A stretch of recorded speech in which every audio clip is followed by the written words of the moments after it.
Hello, everyone, and thank you for joining me. I'm Tracy Harris, and this is At Home in My Head, the podcast that explores life in the cottage at Woodland Corners.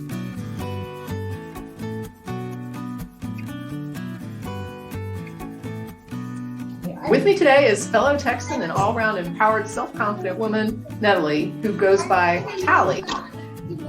Good enough to join me today to come on and share a bit about her life experiences and help everyone broaden their understanding a bit. So thank you, Talie, and welcome. Can you give me 1 second? Sure. She was fine all day, right? This is actually kind of a good intro, though. I like the idea of your mom thing. Yeah. Kind of as the lead-in. Okay, good. Even this sort of quote mistake, I think, is almost worth keeping in. Okay, cool. Okay. Go good. Go, can you go grab my phone? Go grab me your bag, please. Grab me your bag. Oh my God. Thank you. Okay, where were we?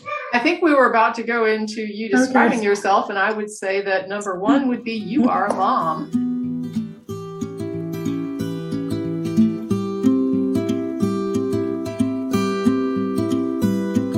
Okay, I'm a single mom. I work full time. My name's Talie. I am a trans woman living in Houston, Texas. I don't identify as a woman. I am a woman, and my pronouns are not preferred. They are mandatory. I grew up in a religious community. After my father passed away in my early 20s, I took up combat sports. I was doing Muay Thai for 12 plus years. I won 6 titles and was on the national team 2014. I was coaching at the same time. I've made several national champions. I had some really close friends that I've helped also accomplish a lot of stuff. One of them, I had a fighter all the way up into Bellator. I've traveled, trained in Thailand and been around the world, and then kind of came back, settled down a little bit, had a daughter, went into being a full-time mom, I guess. And after I came out, my ex, who is my sister now, had to come out as straight. And that's another inside joke. So yeah, I am a mom, and I spend my free time right now doing advocacy. I have other friends who are actually running the organizations and stuff, and I just get the easy part of showing up and waiting and talking. The other part is doing advocacy at my job, my company. Where to start? There's so much here to cover. I'm overwhelmed with where to start. Oh, you had a note in here. Did you feel like talking about martial arts? Sometimes when I get into certain spaces, I'm hesitant to talk about it because that community is very homophobic and transphobic. There's a lot of amazing people in that community too. And I've seen them kind of come out of the woodwork. I was training under my coach. He was an old Thai man. My brother and I started a Muay Thai program for Revolution Dojo, which is a friend of ours, Jim. And we pretty much built that from scratch and built a community around us, around the sport and traveling and fighting and doing all that fun stuff. You run into a lot of people who don't like your existence and you just have to shake it off and keep moving forward and really invest in people and try to see the best in people. And I think the part about the sport that really attracts me the most is Muay Thai culture is significantly different than MMA culture. MMA culture is very much and this isn't knocking on the sport, like it has the potential to do the same thing. And Muay Thai culture has its downsides too. You know, MMA culture generally tends to be very testosterone driven, very aggressive. There is still a sense of community and friendship and camaraderie that community has. And there's a lot of gyms that are very wholesome that try to push back against that. In Muay Thai, it's a little different. The martial art, it comes from a country called Thailand. It's a boxing sport. And the history is that I can't remember his name. It was about 100 years ago. One of the princes, he went to England and he was studying in England and watched boxing, essentially trying to modernize the country. He took their national martial art and made it into a boxing sport. You know, from a Western perspective, it looks very brutal. It involves punching, kicking, knees, elbows, and then standing, grappling, sweeps and throws. Usually the fight is broke up when someone goes to the floor, but the difference between MMA and Muay Thai is that until the ref gets there, everything's still legal. So if you drop your hands and the other person's in the middle of a kick and they catch you, the mentality is you should always protect yourself, which is the boxing mentality. And I've seen at the international games, kind of at the Olympics, one guy kept turning. He was getting clinched on the ropes. and he would turn his back so that the ref would break it. The third time, his opponent just elbowed him in the back of the head 3 times. And usually the mentality goes, well, what are you going to do? Unknock him out, So we always push, protect yourself. It sounds brutal, but on the other end of that, the culture highly values respecting your opponent. And so there's a lot of emphasis on how you compose yourself. The scoring system isn't based in the same way that Western combat sports is scored. Western combat sports usually looks at how many strikes landed, how hard did you land, how effective. Then there's ring control and so forth down the line. The sport, it is scored similar, where it's not about volume, not scored on volume, but scored on effectiveness and also style. It kind of causes this boxing sport to be just as equally part ballet as it is combat sports. And so there's this thing of demonstrating to the judges you're the stronger fighter. And that comes from balance and control and grace. And if you don't have those things, then usually judges don't interpret something you may land as effective or as hard, because if you aren't in a balanced position, you can't really generate any power or torque. So at the beginning of this fight, it usually starts off with a thing. It's called a ramwe, or like a waikru, which is essentially like a fight dance where you're paying respect, kind of like your lineage and your coach and stuff. So you imagine you have this band playing this music with drums and a reed instrument. And then you have this whole dance thing that's done before the fight. And then you have the fight that starts with this same music. So the whole thing is almost presented like a dance in a way. It's just a very, unfortunately, violent dance. Fighting in the States, you start here and it's very aggressive. It has a lot of toxic masculinity woven into combat sports here in the States. For me, it was making it about having fun, making it about keeping that composure, and just applying that to everything I do. When I started to travel, I started meeting other people who fought, and you notice the difference. You get in the ring and it's less about, I'm trying to knock this person out. You end up having a lot more fun because you're both extremely competent and skilled fighters. And there becomes this moment where it ends up becoming a lot of, okay, let's see who can outperform the other person or who is the better fighter, less about just landing a lucky knockout punch. So it becomes more about the dance and less about the violence. And I think that's something that's missed out on a lot on Western audiences. Translating from that, because of the misinterpretations around it or the violent culture, sometimes I found that I lived a compartmentalized life where one big part of my life was training and fighting and people at the gym. And that was my community and family and people I spent most time with. And then outside of that gym, my friends, I had a lot of friends that were more artsy and in the queer community doing theater, and a lot of friends in college for legal stuff. I guess my friends outside of the gym didn't really mesh well with the gym life. So I had to go into one area. I had to leave the athletic part of who I am behind to hang out with my queer and nerdy friends. And then I had to leave that behind to go into this place that is so heavily masculine. I mean, even before I came out, I had people who would always comment. I'm not saying this to brag on myself. Just the feedback from people. They always noticed that I never had that same need to do this pecking order thing with other people. I don't like hierarchies. And so even when I was training fighters or had people under me, under my supervision as a coach, I still treated them like equals, because they are. I mean, they're there working hard, and I think you should respect them just as much as they respect you as a coach. There's a gentleness that I tried to bring from that other part of my life that is harder to find because of how aggressive that community can be. And as I started to travel, I started to find other people in the Muay Thai community. It seems to attract, especially in the Northeast, is I have a lot of friends in New York, where one of my friends, she's mostly, her post Muay Thai career is doing BLM and other activism stuff in New York and New York City proper, and just being outspoken for Asian Americans and in the queer community and other people of color. And she's fantastic. I was on the 2014 team with her. You know, I went to Austin not too long ago. The first time to speak, maybe a couple months ago, I got there, and Brad, who runs, he doesn't run it, but he's like the guy who organizes everything. He's like, oh yeah, we have 2 other Muay Thai fighters here. You may know them. And I was like, oh my God, I may actually know them. So I get there, and some of my fighters have fought some of her friends.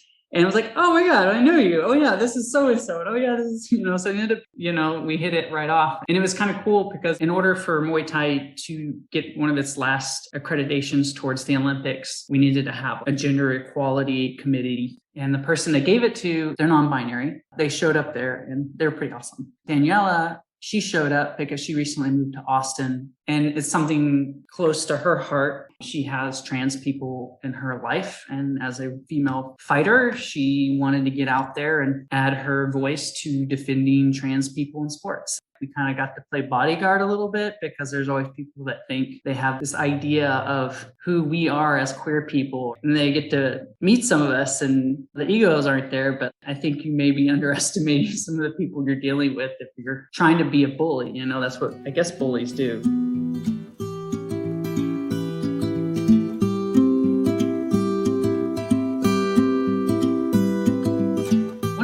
When I was in Austin, I had heard everyone that was arguing for these bills started out with things like, I'm a biological woman, or they identify as a woman, as to insinuate that we're not actually women.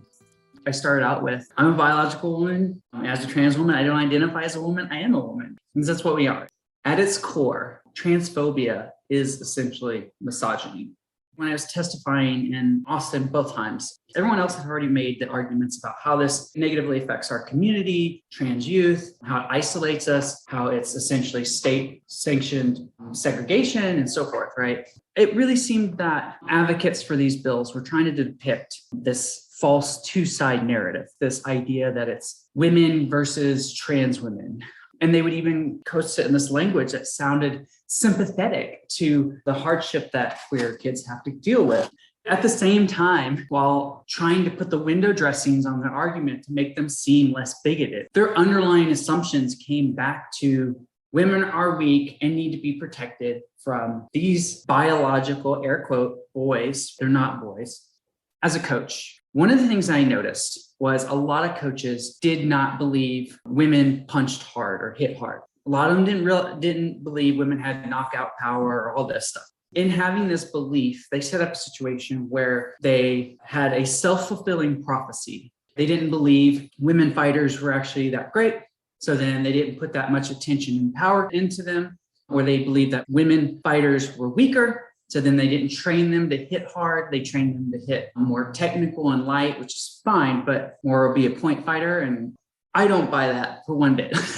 And every time I would take a fighter up there and I would train them hard, they would literally just wreck any person that they fought. And then they would turn around, these coaches, they would train their fighters in such a way that they believed that female fighters weren't as strong or as capable. And as a result, the outcome, their fighters would be less capable and less prepared for their fights. And then they would turn around and point at that as evidence for their original claim. And when I would take my fighters up there, they would wreck shop.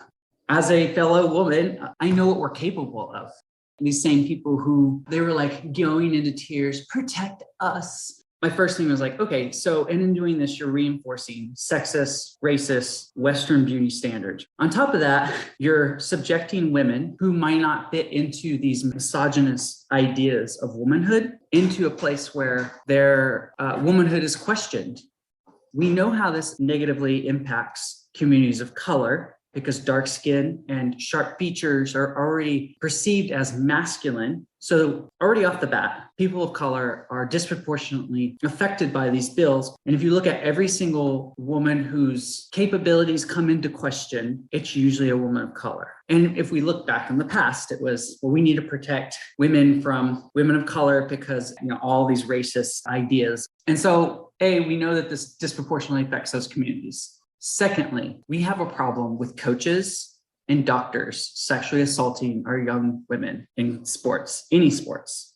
You already know how awful parents can be on the sidelines of a sporting event. Now imagine if you give that parent the weapon to question the sex and gender of the person their daughter lost to. So now you have someone who, if you're a woman, if you're a girl, and you're too good, then you're questioned on, are you actually a woman? Are you actually a girl? And this is the part that really gets me even more, is now this poor girl has to go to a doctor who may be a creep for all we know, or you have a doctor who's constantly making these claims and forcing people to come in, or coaches.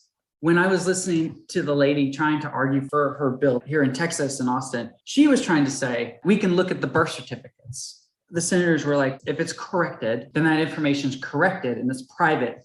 And they're like, well, who will be looking at this? And I'm like, well, the school. And they're like, well, they'll have to submit it. Okay, but if it's changed, this corrected, then it just says female, like mine does. How would you be able to tell the difference between a trans girl and a cis girl? Her reply was, well, you would just know. And then the community would just know.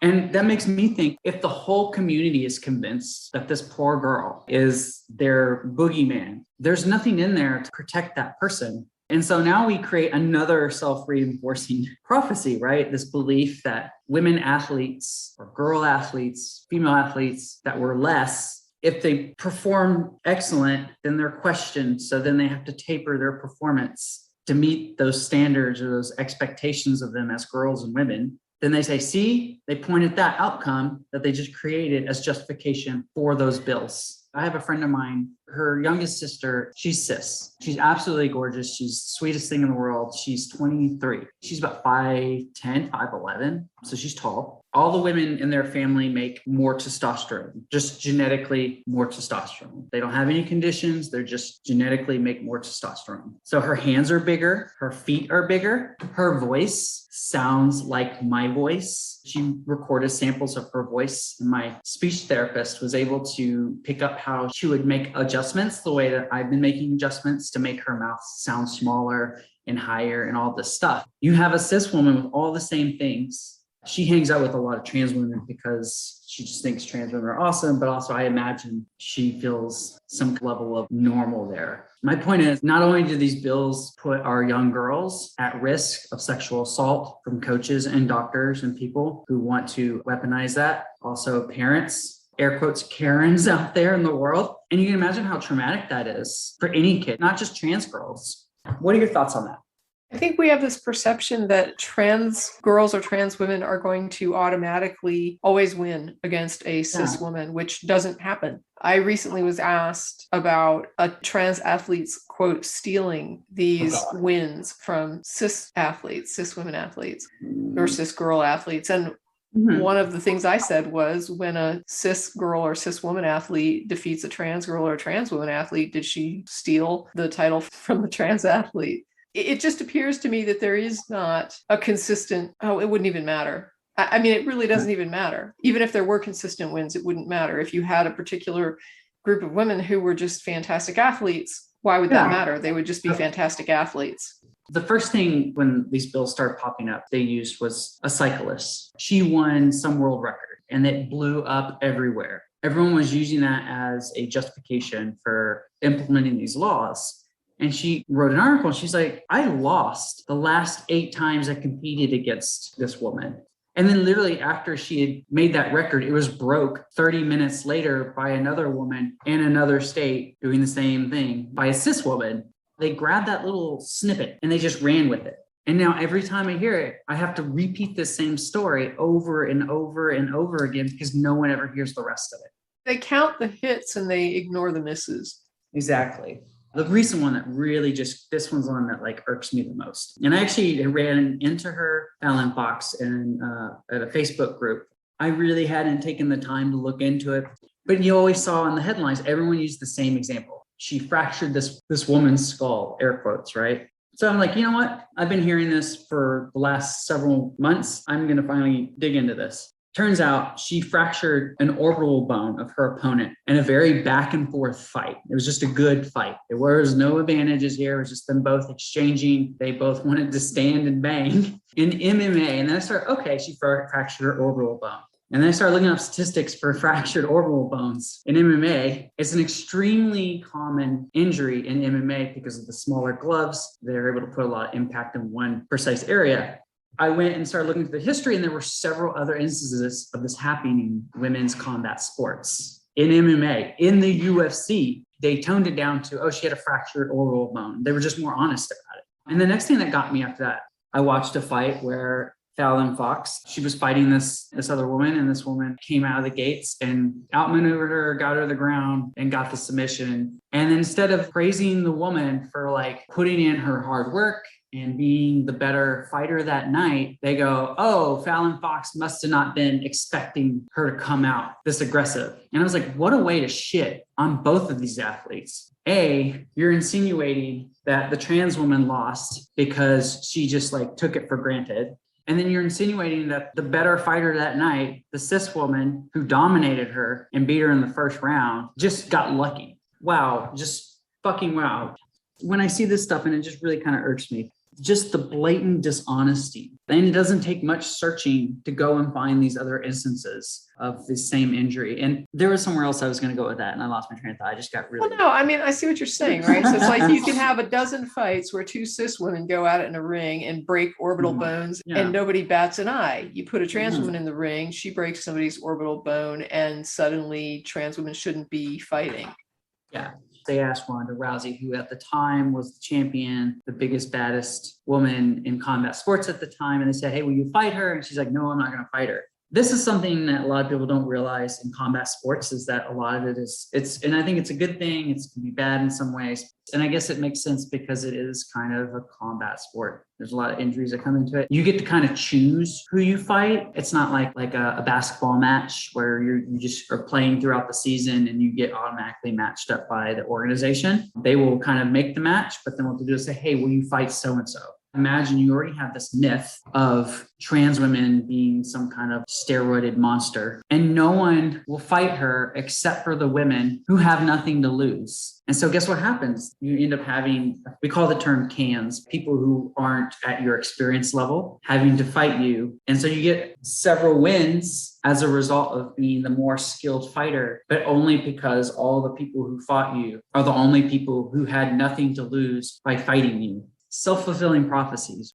Sometimes I just simply say that trans misogyny is misogyny. There are times when I think it is relevant to label it trans misogyny because I don't want to erase that aspect of it, but it is still misogyny. It would be the same if it were misogyny against women of color. I would be totally happy to include the racism in the misogyny that is a form of racist misogyny. There's a label for it, misogynoir. I don't know if I'm mispronouncing that. Misogyny against women of color. There are times when it is relevant to say that this plays a role in it, and there are other times when it might just be included as more of a general bucket of misogyny. Although misogyny can take many forms, it's still all misogyny. I respect the layers. I don't mean to say that we should not use those layers. We do have to address all the layers, but we should make a point to understand that, like you say, it's something that impacts all women. We can't just isolate it to a certain group of women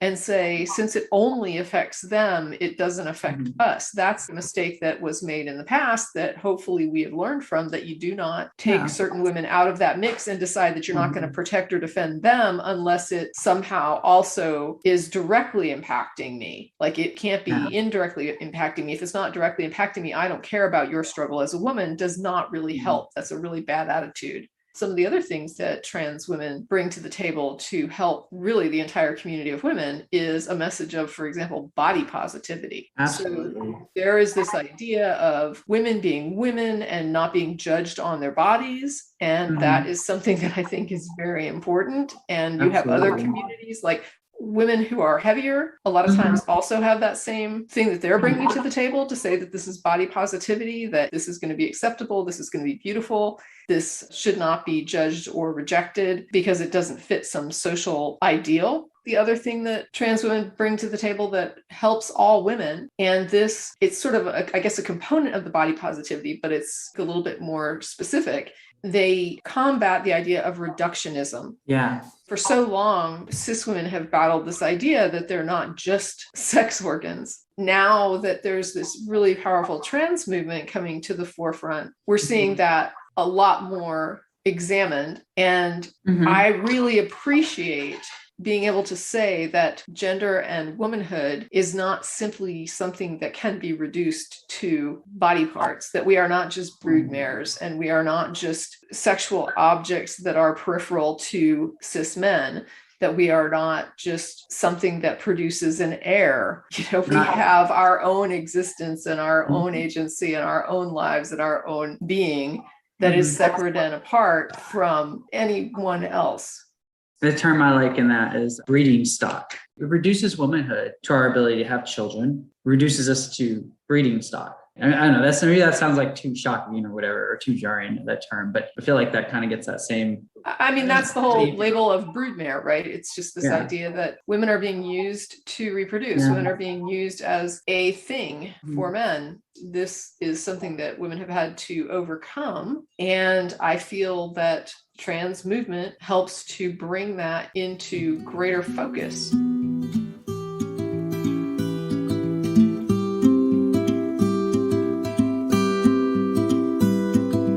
My career fighting and coaching really taught me a lot about life and about myself.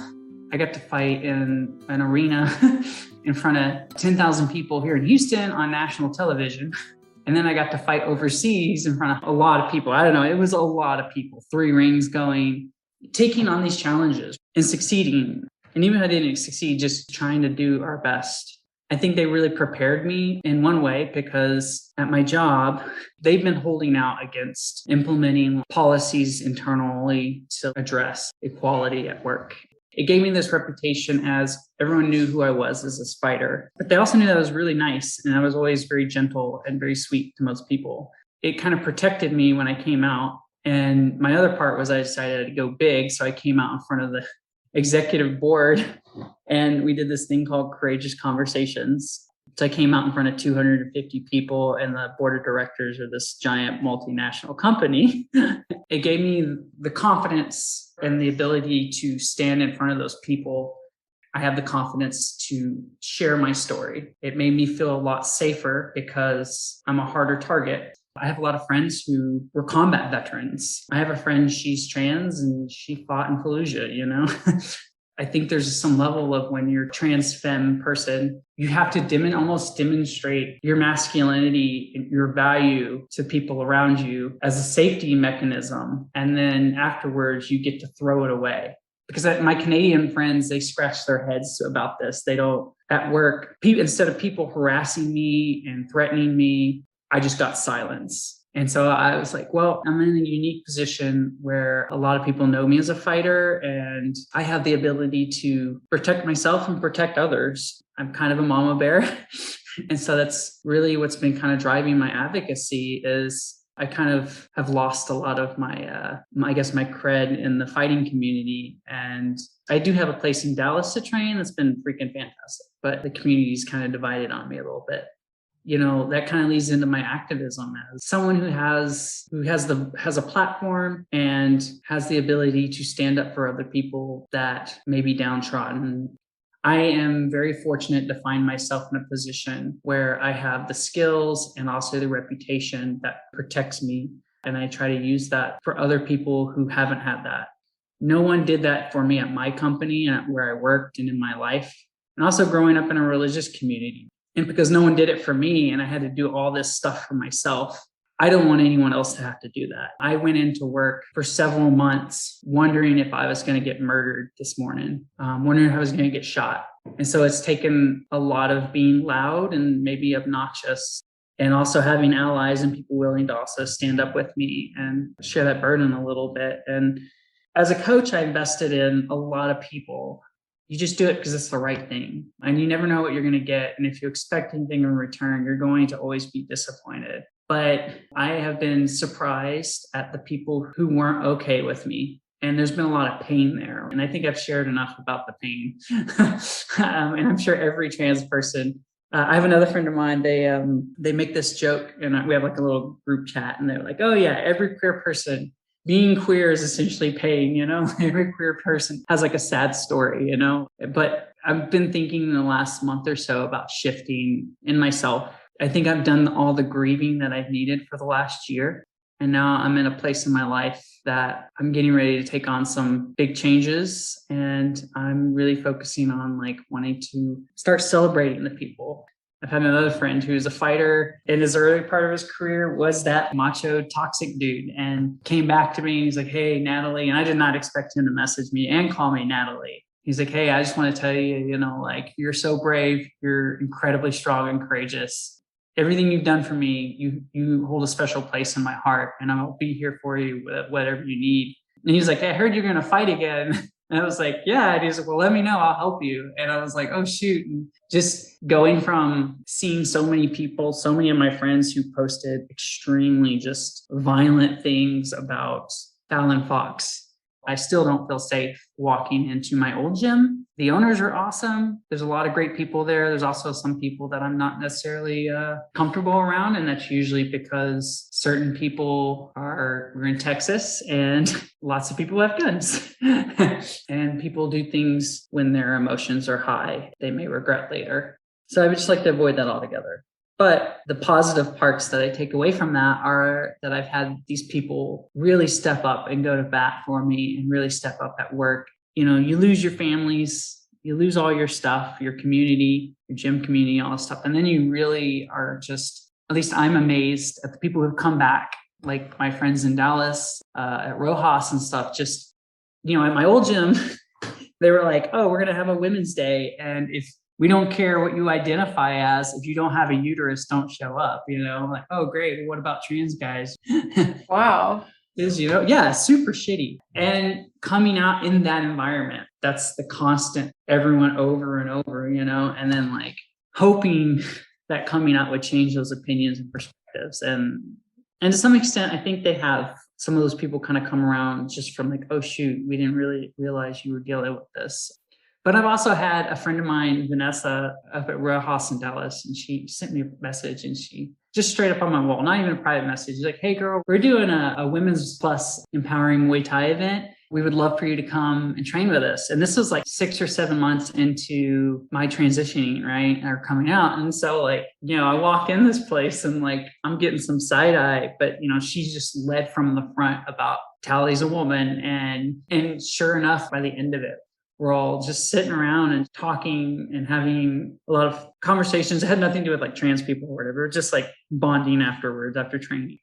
And seeing that shift and people actually like, oh, this person that we were suspicious of, you know, she's actually a woman just like us. And then now, like the last time I was there, because I posted some stuff about, hey, can I do private lessons or do some coaching? Because at my old gym, I asked about maybe doing some classes because they were letting me kind of just drop in and train there for free. So I was like, well, can I teach a class? Because I don't want to just take advantage. And they're like, they didn't really want to acknowledge my existence on paper and they didn't want me to like teach a class, you know? And they were like, well, we'll let you do some private lessons. I'm trying to raise money for like medical costs and stuff. And they were like, well, we'll let you do some private lessons and stuff. You can use the facilities, but like keep it on the down low and stuff. And it's like, oh, just keep your head down. And I think the owners genuinely, they're grappling with, there's a lot of people at their gym that aren't happy about it and happy about me. And I've been there and explicitly told me, like one of my former fighters, that no one else believed in him. And I told him, next year I'll make you champion. Watch. I took him to nationals and I made him a champion. And he's all like crying and stuff because he's like, oh my God, you know, believing in people that no one else believes in. And then having the same person coming back and going, well, you know what? You're not my coach. He's like, you're not my coach. My coach is redacted. I'm going to use redacted. My coach is redacted. They made me a champion. They did this, blah, blah, blah.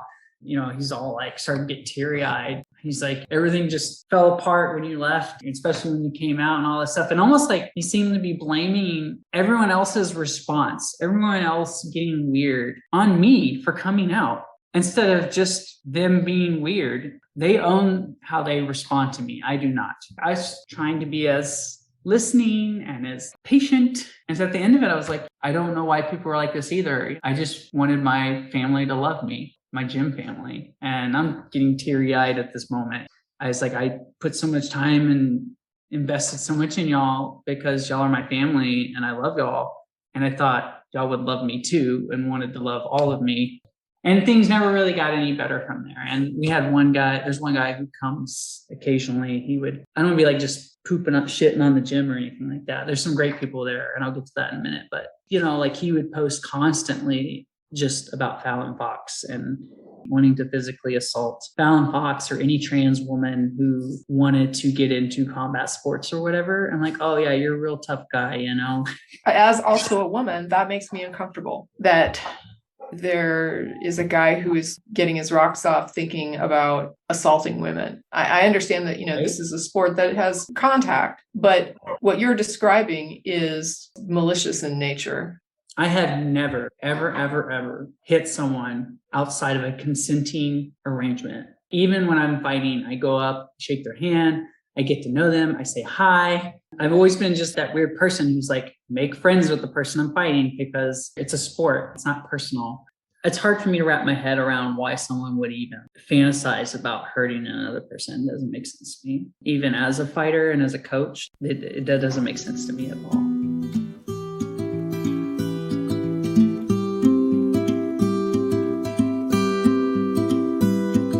I'm kind of curious because you had touched on, but I'd like to get a little bit more into, when you were growing up in Thailand, you have on the agenda that you're the child of evangelical evangelists. So your parents were actually very active. Were they in Thailand for mission work? Yeah, it was mission related. We were based in Bangkok.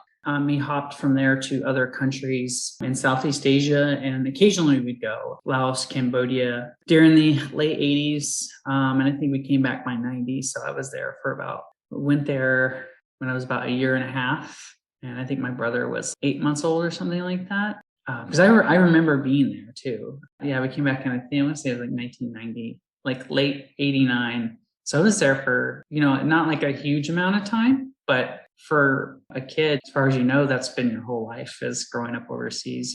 You have on the agenda that you were actually active in youth church. Yeah. So they were heavily involved in doing evangelist work out there in Southeast Asia. And then when we came back, they kind of did different like ministry stuff we were involved in. I kind of tagged along as a kid, and I grew up in the evangelical community. And as I got older and became a teenager, I'm kind of struggling between how do I fit in, right? Like I'm drawn to and hanging out with these other kids that would fit in the queer spectrum, but also being in church. I was in drama for a couple of years at Lakewood. And then when we moved to another church closer home, I was involved in youth ministry and in the music band and in leadership, just like our leadership role stuff. I was pretty deep. I mean, what kind of messaging were you getting, and how was that impacting your experience? What was happening with you during all that? That's a good question. I internalized a lot of transphobia. Raw me is just going to say it like, you can only take people telling you that God hates you long enough to where you eventually believe it. And then eventually you're just like, I don't know. I just know that I care about people, and that's it. You internalize that.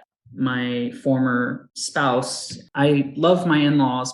I was actually ended up being closer to them than my parents. I was close to my dad, but he passed away in my early 20s.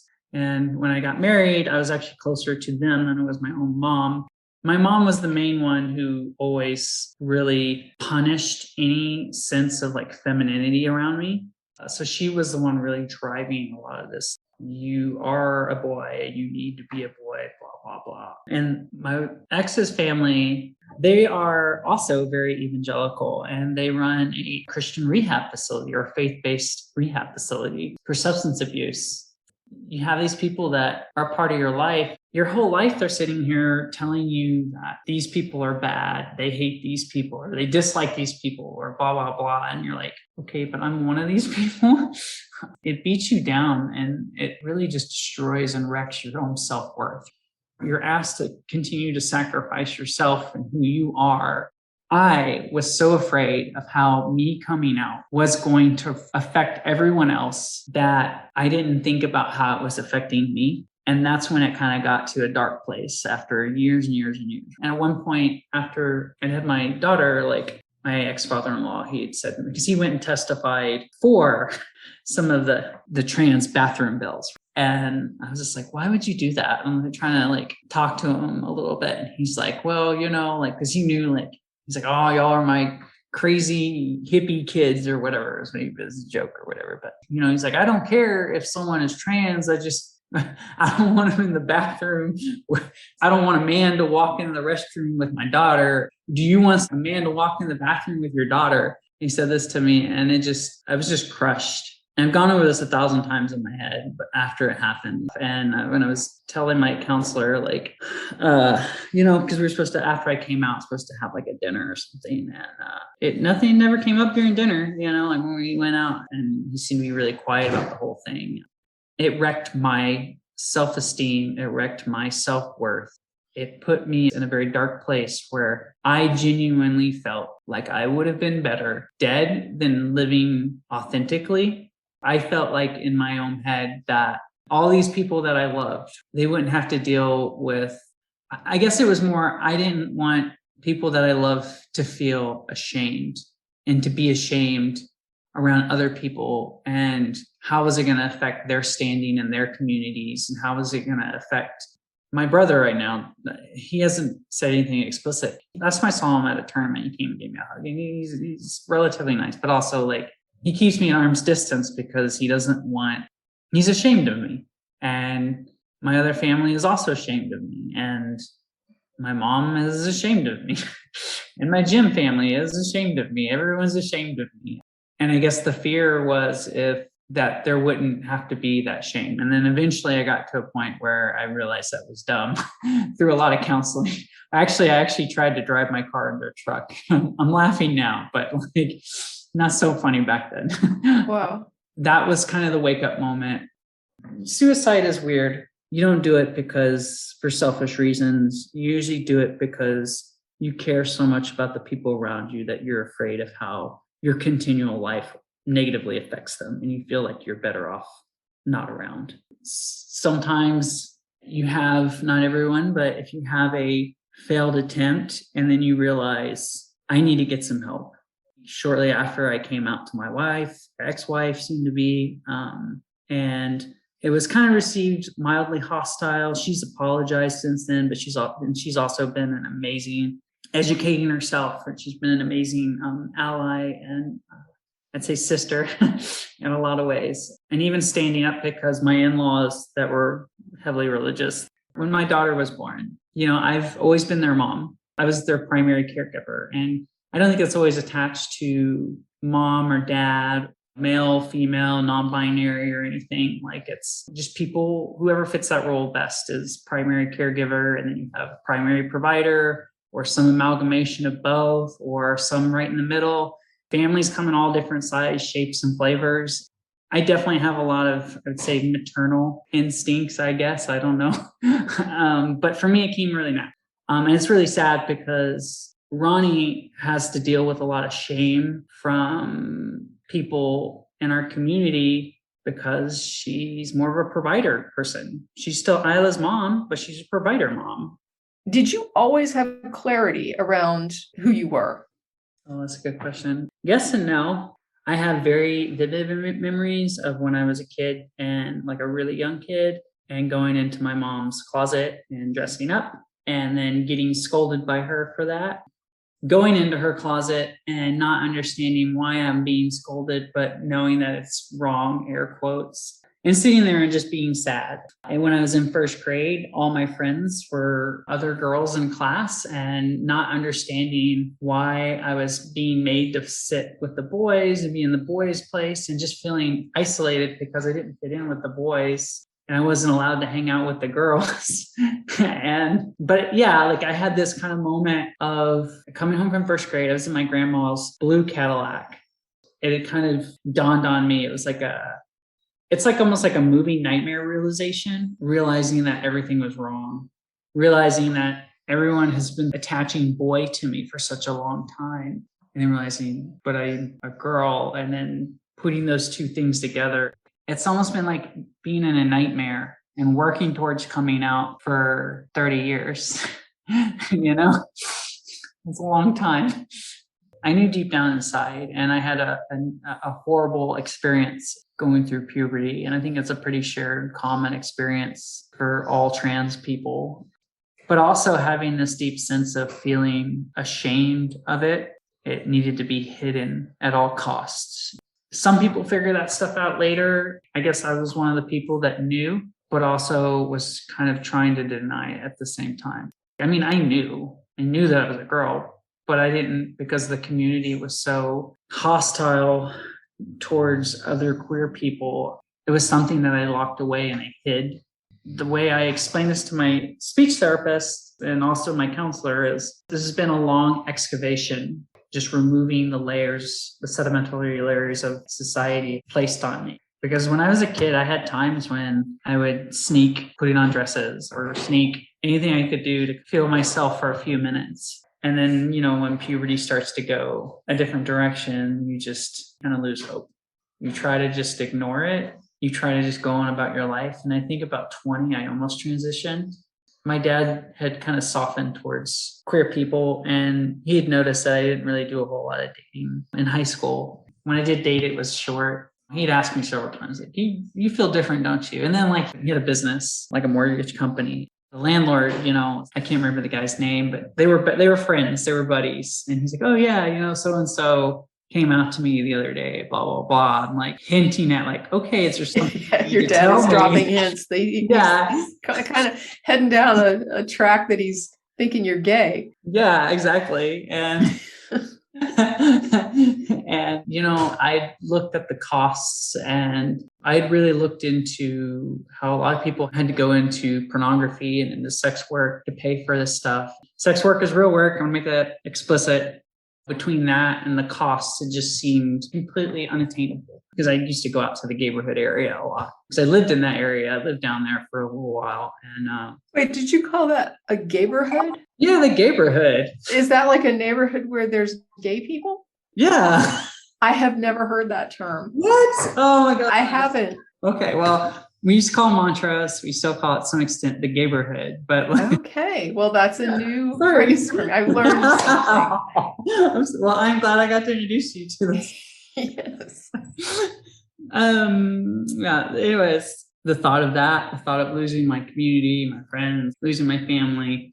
The last part was the last little nail in that coffin. It was okay, if I transition, I'll probably never have a kid. And this was really dumb. I don't know, I even thought that. I was like, you know what? I'd rather have a kid. So I'm just going to shove this down, just go on and live my life, and I'll be okay. And that's usually not how it works out, because it ends up just getting louder and louder and worse and worse. And apparently now I'm finding out there's lots of other millennials my age that are all coming out in their 30s because they tried to do the same thing through their 20s. So I'm a millennial stereotype. Well, I mean, to be honest, that's very similar to gay coming out when I was younger. Mm-hmm. I remember I knew 2 gay people who were out as gay when I was in high school. Mm-hmm. But then some years after high school, suddenly I found that I had gone to school with lots and lots more gay people. So they weren't out. And then later they came out, and many of them ended up divorcing after having kids, and they were just like, I'm gay. And so there was a lot of that same repression within the gay community when I was younger. That is exactly what you're describing here. I think the funny thing is, when I came out to Ronnie, for her, it was like all the little light bulbs went off, all the dots connected. And she's like, actually, that makes a lot of sense. One of the people I went to high school with was a guy I sat next to on the bus like every single day. We were just the best friends. Aww. And I mean, I would save him a seat. He would save me a seat. It was just, we were bus buddies, right? We didn't have any classes together, but we were just tight on the bus. I remembered after I found out later that he came out as gay, like much, after high school, I just thought, I never saw him date. He never talked about girls. He never talked about, it was just something he never ever even mentioned or brought up.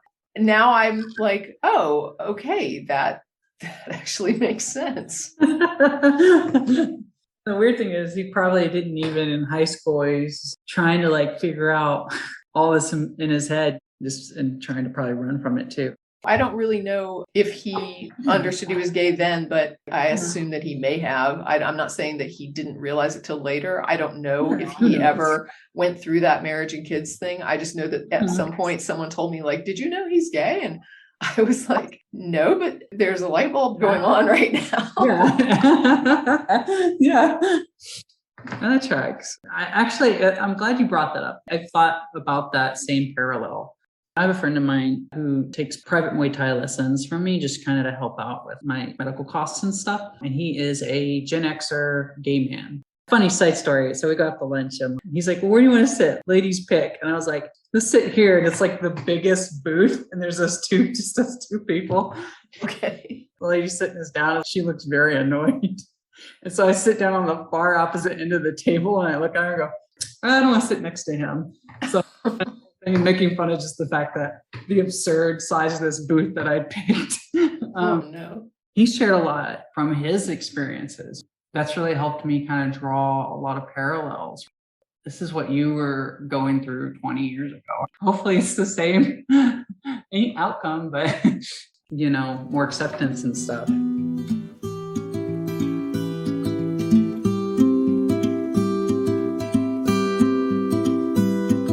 It's something that I've used a lot in my messaging when I'm speaking in front of the Senate committee hearings.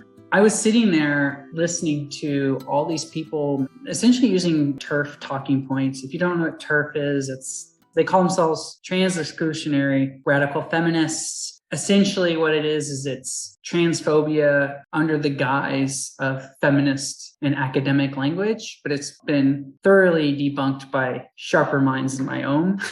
And I'm sure most people listening to this are already aware. I'm preaching to the choir today. I know philosophically speaking, there is a deeper meaning to the word identity and identify in these terms. And one thing that I feel that a lot of times bigots do is they're good at grabbing one little thing and it's a half-truth. And then they're good at weaponizing that. In this instance, taking the term as, well, this person identifies as a woman. And I've even heard a bi woman tell me this. Well, they identify as a woman, as if to insinuate the person isn't a woman. Or when people say things to non-binary people, oh, what is your preferred pronoun? As a woman, I can only speak for myself. People say, oh, what are your preferred pronouns? Sorry, this isn't preferred. These are my pronouns. I don't identify as a woman. I am a woman that happens to be trans. I can only speak from my experience as a woman, but I extrapolate this to also cover non-binary people. They're not AFAB or AMAB. They're not assigned male or assigned female at birth. They're non-binary. No one even needs to know what their assigned gender is at birth. And that really kind of irks me just because I have a lot of non-binary people in my life. And when I was first coming out and figuring this out, I spent a lot of time in the non-binary community and they were very warm and welcoming to me. And I feel like I owe them a great deal. Sometimes they get kicked down by other trans people. They take those little things and they weaponize them. They want to sound like they're still using that language, but that they're still, the insinuation is that trans people aren't who we say we are. That's the part that I really want to drive home. You can trim the fungus of your bigotry. I don't care about gay people as long as they do it away from me, right? But they still hold on to that little spore of bigotry, that belief that in somehow being gay or being trans or being some flavor of queer is inherently less. And that's the part I always want to unpack with people. And so when we say trans women are women, trans men are men, and non-binary people are non-binary, it's an ontological claim. When I'm arguing, I'm not going to concede the ontological position. The person who despises me, why should I meet them in the middle? They need to come to me on my terms. So when I'm there testifying, I'm like, yeah, I don't identify as a woman. I am a woman. And I am also a biological woman. I've had amazing people that I love very much that are big allies slip up and say, oh, biological woman. And yeah, I know it's offensive, yada, yada, yada. I'm like, okay, well, I'm less worried about the offense. What I care about is what is the underlying assumption, right? What's the presupposition of that is offensive? What's the thing that makes it offensive in the first place? The assertion that you can reduce someone's womanhood to biological essentialism. I'm a woman. And they go, oh, yeah. My body's a woman's body. I'm biologically a woman. You have to walk them through that for that to click. Well, the brain is also a sex organ too. So it's not everything is what's in your pants. It's what's in your head too. And I'm sure I'm not a biologist and I'm not going to speak on things that I don't know about. But as a trans woman, I know very much that I'm a woman. And I refuse to accept to play their game with their rules because they deep down inside, even if they're like, I'm just going to be nice to them, but they're not really who they say they are. That really leads me to just driving home that, look, this is who I am. I'm a woman. You don't like it. You can take it or leave it. The downside is I have to be careful because there are sections of the trans community where they identify as a man or woman first and then trans last. And those individuals usually tend to leave the trans community because they want to be so overwhelmingly accepted by their family and by society that they essentially leave that part behind. And everyone needs to make a decision. We call it going stealth. And everyone needs to decide what's best for them. I don't know what's in those people's lives, and I'm not going to make a value judgment on the decisions that they have to make to survive. But I know that to do that, people have to make a sacrifice. They have to sacrifice a part of who they are. I have a friend, she's dating a guy, and I have no idea. Actually, she recently just broke up with him, but he voted for Trump. He doesn't like trans people, dating a trans woman. And when she brings it up, he's like, I don't want to hear about it. I don't want to hear about your past. So it's like there's this level where she had to, for a long time, deny a part of who she is to be accepted as who she is as a woman. When I say like, I am a woman first, I'm not advocating for blending into the cis heteronormativity of like society, conforming to the expectations of society around us. Let's totally destroy the patriarchy, right? I can be this thing and I don't have to conform to those ideas. And if you notice, I am doing some vocal speech therapy because I would like to be able to decide if I'm out, because I drive through rural Texas a lot and I want to make sure that if I need to disclose for safety reasons, I have the ability to. For a lot of people, I use this voice and I maybe sound like a woman who's chain smoked for 40 years, but I'm a woman. My voice is a woman's voice. That's why I'm using it today. I have no qualms about that. Obviously, back to personal decisions, right? And not conforming to societal expectations of women. In the cis community, we are so used to not having to think about it because people make all these assumptions that really that's what they are, assumptions. And we tend to think that because the assumptions favor us, they are concrete and no longer assumptions, right? Yeah. So if someone assumes that I'm a woman and refers to me as Miss or Ma'am out in public, I don't have to even think about it. That's how I identify. That's how they're referring to me. Everything, the stars are all aligned and it's just beautiful. But if I was constantly being misgendered, I would have to think about it. Yeah. And if everywhere I went, people were confused about my gender and calling me by pronouns that didn't fit me and making assumptions about my gender that were not correct, suddenly I would have to start asking, why is this happening? When you have to think about it, and when you're not just automatically assumed, there has to be language that describes this experience. People will try to assign it, like you said, they'll try to be very reductionist and say, oh, it's about how you were identified when you were little. And it's like, well, how I was identified was a doctor eyeballed my crotch and took a guess. I mean, that's as, medical and sciencey as it was. Yeah. And it just happens that most of the time the doctors can guess within a pretty good tolerance, right? Yeah. So it matches and we're lucky that it matches. And if it doesn't match, as you're describing, it can be very unlucky. I like how you were talking about how everything lines up, all the stars align, right? My boyfriend had asked me, we went out for a few drinks and I got misgendered. And the bar actually they try really hard to be inclusive. And it was just a mistake, honestly. But I was obviously kind of frustrated because my dead name's on my credit card and my ID at the time. And I'm jumping through all these hoops to get all this stuff corrected and fixed instead of having some easy level of self-determination within society. I have to prove to cis people that I'm not who they assert that I am. That's frustrating. But I got a little upset and I kind of had clapped back at the bartender and I felt really bad actually that I sit down and he goes, hey, I have a question. Don't mind. I noticed you got a little flustered and he dead named you. Why is that? I've been wanting to learn. It's not your job, but I want to know you more and I want to know how these things affect you as a person.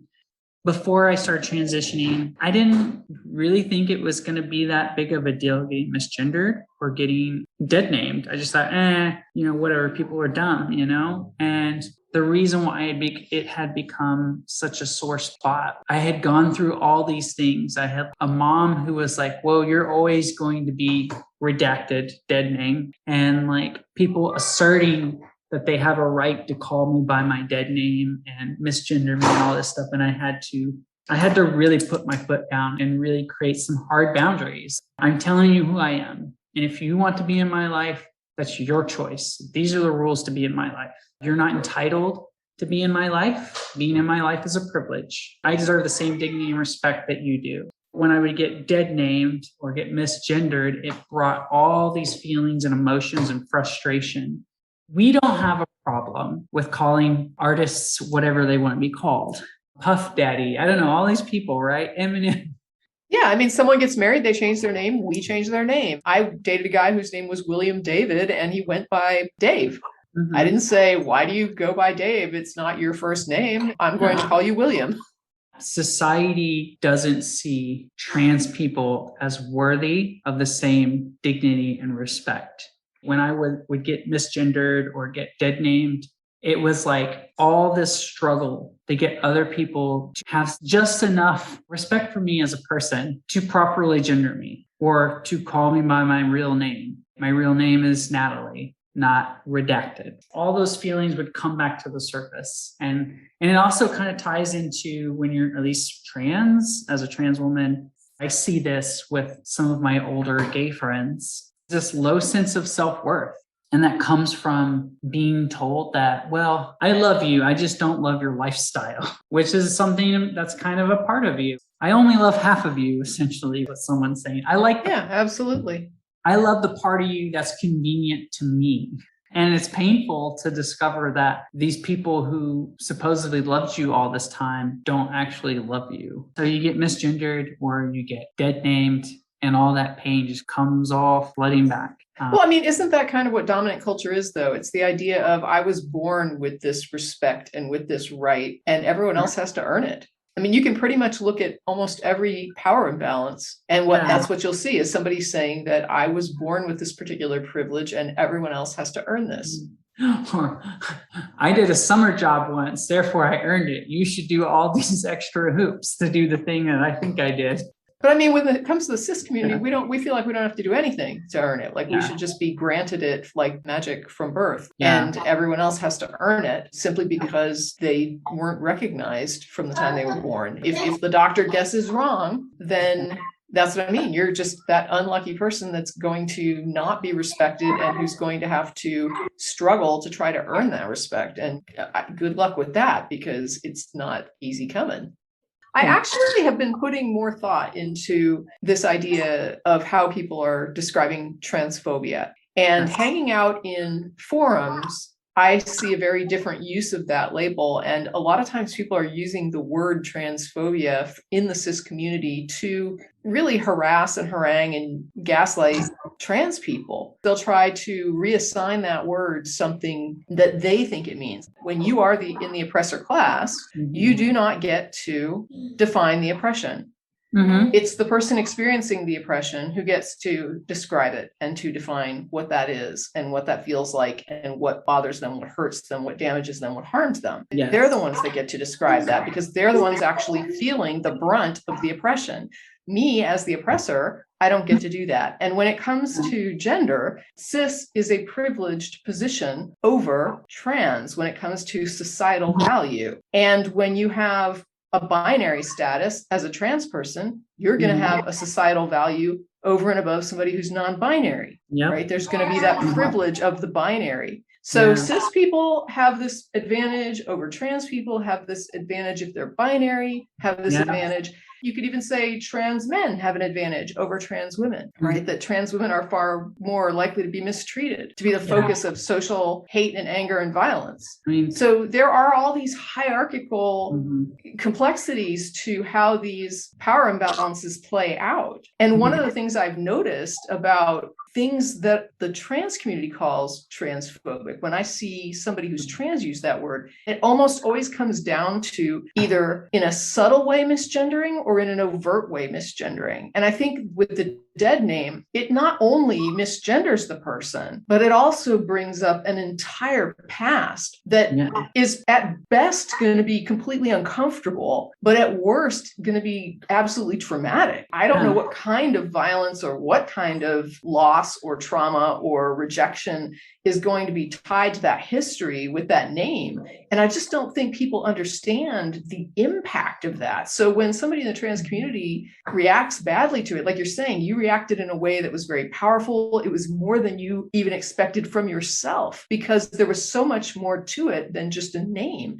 When a cis person sees this reaction, their response is sort of like, oh my God, somebody just called you a wrong name, and I mean, not used to your name. So how are you being so vicious about it or so making such a big deal about it? Instead of looking at it from the perspective of the person who has been dead named, to understand everything, all the baggage that comes with that name, and to say, oh, wow, yeah, this is a big deal. And we need to be careful about dead naming someone. And if somebody gets really upset and we do it, we have to apologize for that. And we have to own that, yes, this is like, I really not just stepped on your foot, but broke your toe. No, absolutely right. If you haven't had to struggle to be recognized as yourself, then being misgendered on accident or being dead named, it doesn't hurt. You can go back to your family, your mom and your dad or your partner and whoever, and your whole family and your community. Like, this is another thing. You can go back to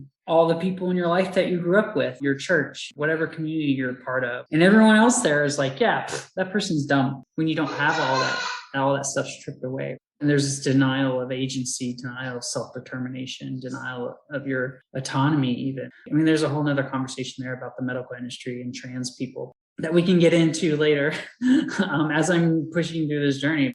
I went to stop at a gas station here in Texas called Buc-ee's. It's just a glorified truck stop is what it is. And the guy there who was servicing me seemed really annoyed. He seemed really annoyed that he had to serve a trans person. So very quietly and under his breath, he said, "Oh, here you go, man." In my head, I kind of chuckled about that. I've seen the shift of, well, okay, cool. You may not agree with this, but you can't like harass people. I'm starting to see people that at least they're just trying to be nice. And to some level, I have a problem with that because that's going to come back and bite the next person in the butt. When we have a bigger push later on for even more non-binary inclusion, that spore of bigotry is still there and we're still trying to root it out. Let's just root it out now. Let's just take care of this right now. If you have been accepted for who you are your whole life and you have all this stuff, yeah, it's going to seem hyperbolic when someone responds like that. If you call someone a transphobe or you call someone a racist, the first thing that comes through their head is explicit racism, explicit transphobia. And so I've had to explain this to my boyfriend. Like, he's like, has anyone confronted you at a bathroom? I'm like, no, but I almost wish people would confront me at bathrooms or would just say awful things. The things that hurt me the most is the suspicion. I go to a women's restroom and people clear out.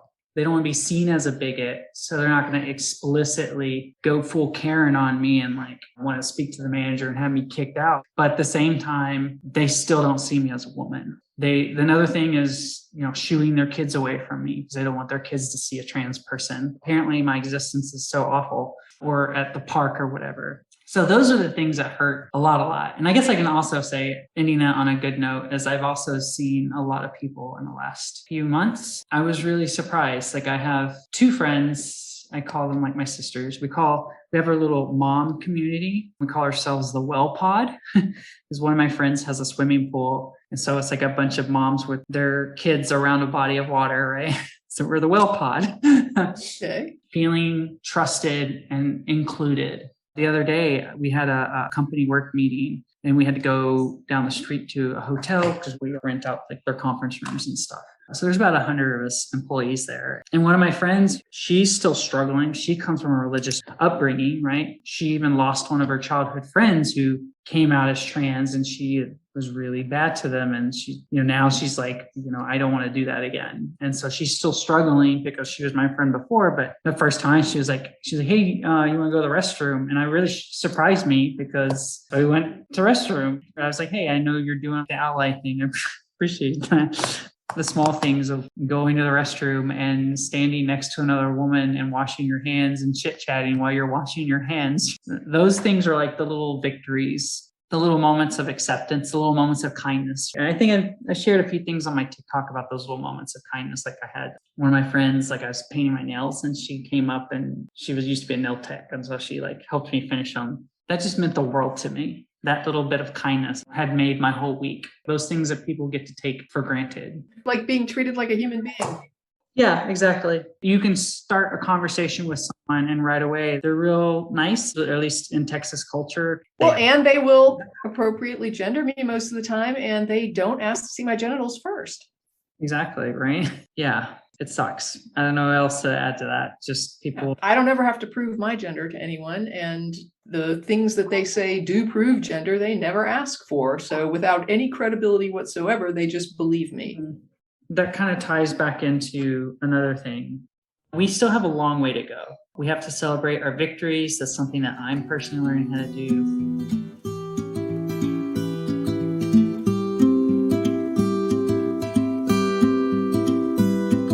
In Harris County, I'm fortunate. If I go to jail, I will be put in with the women. Even if you're not even transitioned, if you showed up and you were cross-dressing or whatever, or you're just a trans woman who doesn't need to medically transition, there's an incident where a bunch of the women, especially Black women, they were like, she's one of us. She belongs over here, because they were misgendering this trans woman, right? The women in the prison were trying to protect her. Yeah, because she hadn't medically transitioned. And the women in the prison were trying to protect her and keep her from being put in with the men. Outside of Harris County, if I go one over, and my boyfriend was correctional officer for Montgomery County, he's told me of what he's experienced, how they treat trans women out there in the jail. It broke him. That's one of the reasons why he quit. They will put me in with the men. And then I'm subjected to all the things that any other woman or femme person would be subjected to in a men's jail.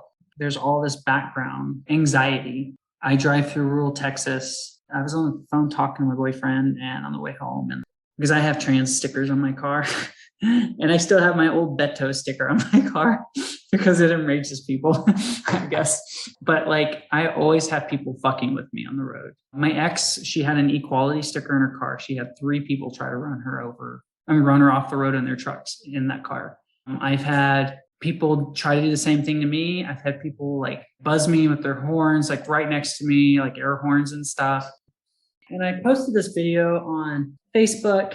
The guy was, he wasn't shooting directly at us, right? He was shooting into the ditch, but his body was facing us. And so you've got 11:30 at night, you're coming home, you have your kid in the car, and this person is facing you and shooting their gun into the ditch, using a firearm in a sense of like for intimidation and threatening you. If you go to jail, you don't know if you're going to be put in, where you're going to be put. People are like, well, why would you be worried about that? And I'm like, because I don't know. I don't know what kind of cop I'm going to run into. I don't know what day if someone decides they don't like me because I'm trans and they want to plant something on me. And now I have to struggle. Even if we get everything fixed later, I shouldn't have to go to a men's jail and get raped. And then, oh, sorry, we made a big mistake. Here you go. You're free now. No big deal. No hard feelings.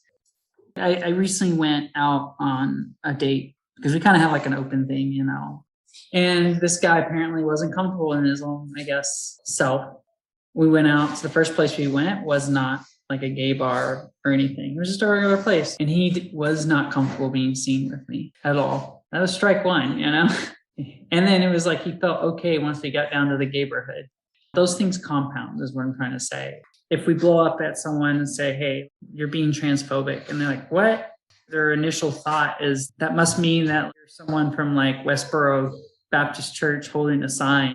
Or at least I think in my head, they think person, and I think, well, transphobes are bad people, or homophobes are bad people, or racists are bad people. And I'm a bad person, therefore I'm not those things, And I have a trans friend, therefore these beliefs are okay, or that person was okay with these things. Or like your friend that you were talking about, I'm dating a trans person, so how can I be a transphobe? Exactly. Somehow that justifies. I literally had people tell me, oh, well, this other person didn't have a problem with that joke at their expense, right? And it's like, well, only the person that the joke is at the expense of can consent to that joke being at their expense. It kind of goes just with everything else, dead naming, everything, right?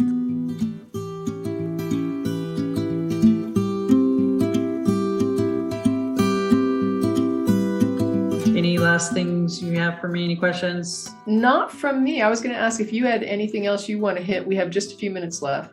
I don't need allies. I need accomplices. So if you have a trans friend, you have a queer friend of any flavor, it takes more than just being a friend to that person. It means standing up with them, standing up for them. If someone comes along and says something bad about them to you because of who they are, say something back. Be out advocating for people's rights. If you have a trans woman who's your friend and you're a woman, go to the bathroom with her, talk to her, just include her in your daily stuff. If a binary person, they're non-binary. Even if they dress feminine, if they're non-binary femme, they're still non-binary. Take that to heart. And when people tell you who they are, believe them. Go out of your way a little bit and show a little extra kindness to people. Those little acts when you don't get them a whole lot, or you don't get the things that everyone else takes for granted when we don't get them a whole lot, those little acts of kindness, they make everything bearable and worthwhile. That's all I got. Oh, I think that's perfect. Thank you so much. No problem. Thank you for having me, and thank you for doing this.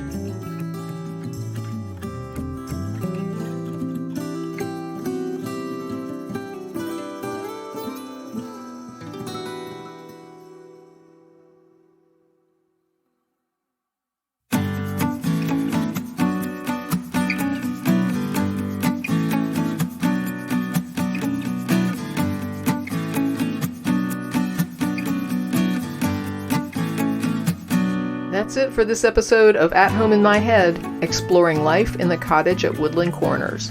Thanks for listening, and as always, stay safe, be well, and never stop exploring.